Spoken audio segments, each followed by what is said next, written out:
Ya pemirsa, kita lanjutkan diskusi kita. Saya mau ke Prof. Lindel. Prof. Lindel, kalau kita lihat di sosial media kan Presiden Prabowo memang menunjukkan kedekatannya dengan Presiden Donald Trump begitu ya, Presiden terpilih Amerika Serikat. Nah, tapi kalau Anda mengatakan tadi bahwa Trump itu sebetulnya bisa tidak terduga begitu, kebijakan-kebijakan yang akan dia ambil dalam pemerintahannya. Nah, Anda melihat bagaimana dengan gaya kedua pemimpin negara ini? Apakah kemudian ke depan akan match begitu atau justru saling bertolak belakang? Apa match atau saling bertolak belakang itu agak susah dijawab, tapi yang jelas mereka sangat mirip satu sama lain. Nah, justru itu yang bikin kita agak bingung karena dua-duanya mereka memang penuh dengan retorika dan slogan nasionalis. Mereka daya tarik populisnya itu begitu ada. Mereka dua-duanya mempunyai sejarah yang kontroversial dan latar belakangnya. Gaya kemimpinannya itu sebagai seorang pria kuat dan hubungan media itu juga kontroversial. Jadi mereka akan saling ngerti sedikit. Dan saya rasa memang ada titik temunya di sana. Tapi semuanya itu memang kembali ke khususnya Donald Trump. Mungkin Presiden Prabowo juga memang sangat berperan di sini. Tapi Donald Trump dia sangat susah terduga dan dua-duanya itu memang perasa ya.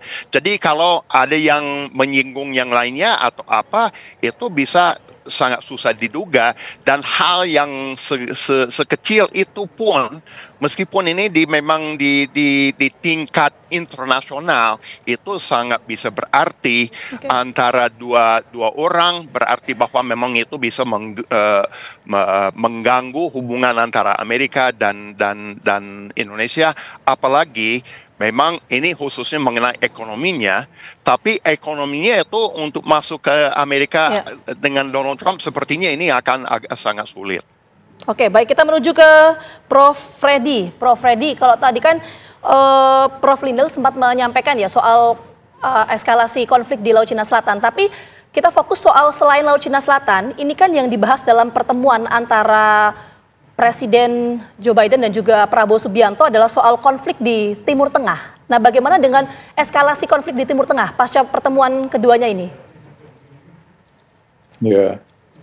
Ya, tentu Amerika Serikat kan memandang Indonesia sebagai negara Muslim terbesar ya di dunia yang diharapkan bisa memberi kontribusi kepada penyelesaian damai di Gaza begitu ya, di Timur Tengah.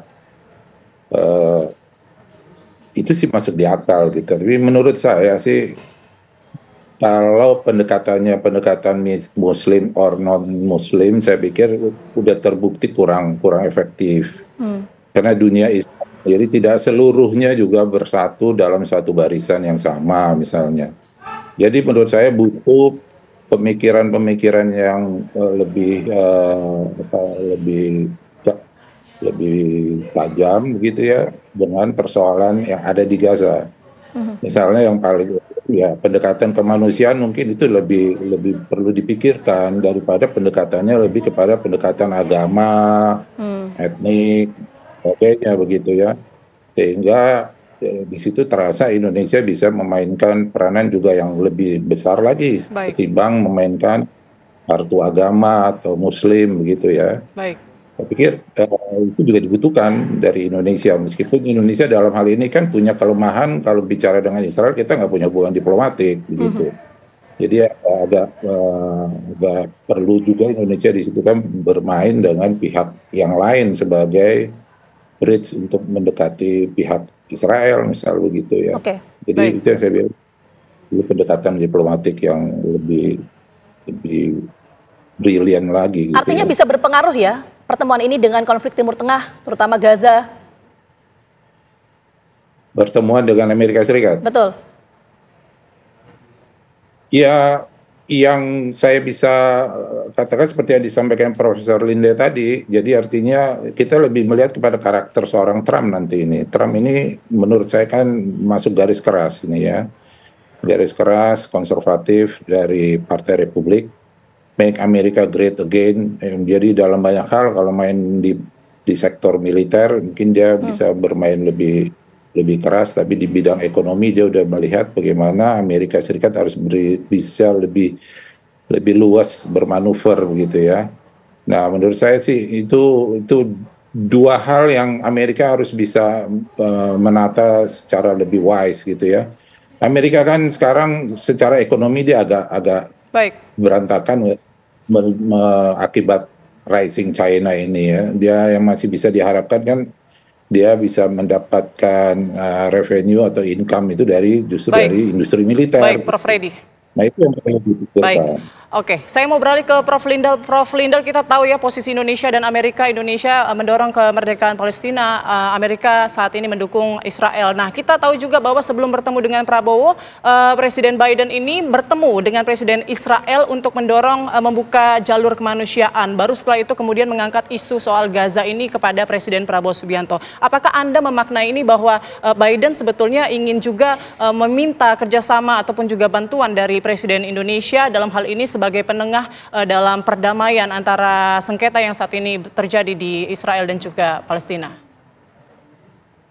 Bisa juga ya, tapi memang waktunya itu sudah hampir habis ya. Dan seperti Ibu Mehu bilang tadi, itu memang ini orang istilahnya itu lame duck. Dia presiden masih, tapi tidak akan presiden lagi ke depannya lagi lebih dari 2 bulan lagi. Dan semuanya ini sudah alih ke Donald Trump. Donald Trump hubungannya dengan Benjamin Netanyahu, dengan Israel dan lain sebagainya itu sangat berbeda dengan hubungan Biden dengan Netanyahu. Jadi saya rasa Presiden Prabowo dia tahu itu. Orang ya, pemimpin dan administrasi di Indonesia mereka sadari. Jadi saya rasa memang apa yang bisa mereka hasilkan dengan bantuan dari Presiden Biden itu sangat minim. Semuanya itu sekali lagi tergantung pada administrasi yang akan datang dan bagaimana dia akan posisikan diri. Donald Trump dan Amerika dan lain sebagainya itu memang anybody's guess. Kita tidak tahu. Dan kalau memang kita bisa duga, saya rasa memang dugaan itu bisa salah juga.